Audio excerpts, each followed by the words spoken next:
राहुल गांधी ने ऑपरेशन सिंदूर के बाद भारतीय सेना के जवानों की तारीफ में एक्स पर लिखा, हमें अपनी सेना पर गर्व है, जय हिंद। वहीं ओवैसी ने कहा कि हमारी सेनाओं ने आतंकवादी ठिकानों को टारगेट करते हुए हमला किया। मैं इसका स्वागत करता हूं। पाकिस्तानी डीप स्टेट को ऐसी सख्त सीख दी जानी चाहिए कि फिर कभी दूसरा पहलगाम ना हो। पाकिस्तान के आतंकी ढांचे को पूरी तरह नष्ट कर देना चाहिए। देर रात जब आप और हम सो रहे थे, भारतीय सेना ने पहलगाम के गुनहगारों के ठिकानों को तबाह कर दिया। ऑपरेशन सिंदूर के तहत भारत ने पाकिस्तान के अंदर और पीओके में आतंक की सरगना मसूद अजहर समेत 9 आतंकी ठिकानों पर हमला किया। यह वही ठिकाने हैं जहां से भारत पर आतंकी हमलों की साजिश रची जा रही थी और उन्हें अंजाम दिया जा रहा था। सोर्सेज के अनुसार एयरफोर्स के राफेल जेट्स ने स्कैल्प ईजी मिसाइल की मदद से इन टारगेट्स को निशाना बनाया। स्कैल्प ईजी मतलब ऐसी क्रूज मिसाइल जो अपने आप उड़ सकती है और रास्ता तय कर सकती है। तो सवाल यह है साहब कि ऑपरेशन सिंदूर है क्या? कैसे इसकी प्लानिंग हुई? चलिए सब कुछ जानते हैं।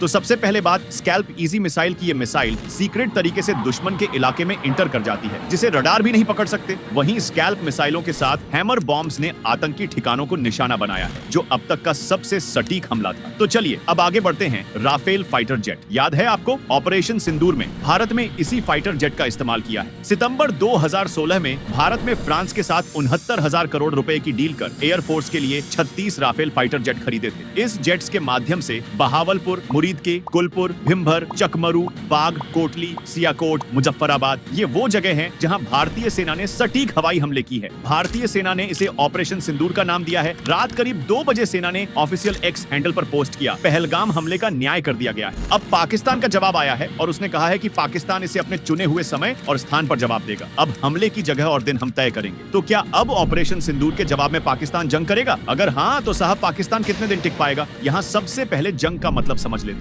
कैसे होती है इसकी शुरुआत? देखिए, जब 2 देश एक दूसरे पर हमला बढ़ाते जाते हैं तो कहा जाता है कि संघर्ष बढ़ रहा है। अगर लड़ाई इतनी बढ़ जाए कि आर्मी, एयरफोर्स फोर्स और नेवी तीनों शामिल हो जाएं, तो उसे कहते हैं फुल फ्लेज वॉर, यानी पूरी तरह से शुरू हो चुकी जंग। तो अब अगर दोनों तरफ से जवाबी कार्रवाई बढ़ी तो बात जंग तक पहुंच सकती है। तो सवाल है कि भारत की मिलिट्री स्ट्रेंथ के आगे पाकिस्तान कितना कमजोर है? ग्लोबल फायर पावर इंडेक्स की रिपोर्ट के मुताबिक दुनिया के 145 देशों के लिस्ट में अमेरिका, रूस और चीन के बाद भारत चौथे नंबर पर है, जबकि पाकिस्तान 12वें नंबर पर आता है। यानी भारत के पास दुनिया की चौथी सबसे ताकतवर सेना है, जबकि पाकिस्तान 8 नंबर पीछे है। अगर ऑपरेशन सिंदूर के बाद पाकिस्तान रिटेलिएट करता है तो जंग छिड़ने से दुनिया की कोई भी ताकत रोक नहीं सकती। ऐसे में अगर जंग हुई तो पाकिस्तान की सेना आमने सामने की लड़ाई में इंडिया के सामने 7 दिन से ज्यादा नहीं टिक पाएगी। यानी पाकिस्तान आमने सामने की लड़ाई में काफी वीक है, इसलिए बार बार एटॉमिक अटैक की धमकी देता रहता है। और इस जंग में सबसे बड़ा खतरा यह है कि दोनों देश परमाणु हथियार से लैस हैं। इससे डिप्लोमेसी और पॉलिटिकली दोनों ही तरह से कैलकुलेशन करना मुश्किल हो जाता है कि कौन किस पर भारी है। तो अब बात यह है साहब कि ऑपरेशन सिंदूर सक्सेस तो हो गया। भारत ने अमेरिका, रूस, ब्रिटेन,